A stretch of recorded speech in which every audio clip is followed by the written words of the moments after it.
Imagine, the amount of stuff in your house is reduced to an absolute minimum. You have only one glass, one bottle, one teacup. But everything you own has a special quality. It's well-shaped and well-designed. You are fully happy because continuously you experience the feeling of enough. What a relief would that be? No distraction, no waste. Wouldn't that be great? Always the sensation of enoughness. Well, that's exactly what frugality is about. Frugality is about sufficiency. It's about carefulness. It's about resourcefully handling of possessions and goods. Frugality is not the sick, obsessive stinginess of the well-known Scrooge. This icon only represents the miser in extreme. He lacks every joie de vivre and is full of anxiety and fear. So frugality is the opposite. Frugality is rooted in the Latin word frux, meaning fruit. It is connected with joy and pleasure. If you carefully spend your money and live resourcefully, you will enjoy the fruits. That means you will have a good life. A very old wisdom.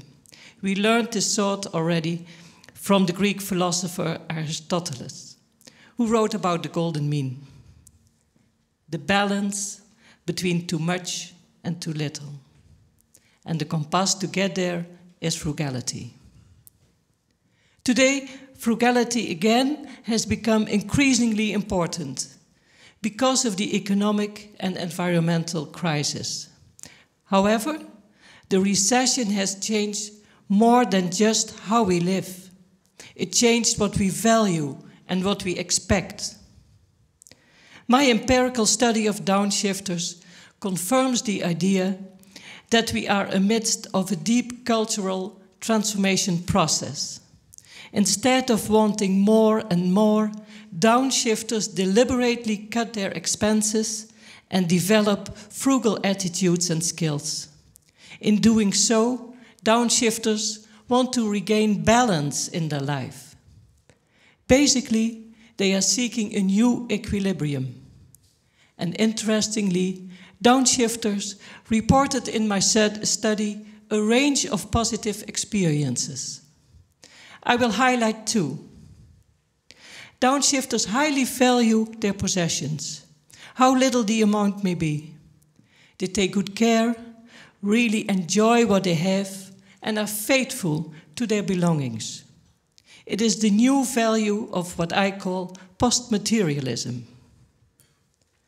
Downshifters also fundamentally change their consumption patterns, and in doing so, they create a new life, a life that's more authentic, more personal, and much more adventurous than the prefab, ready-made lifestyle offered by brands and their marketing managers.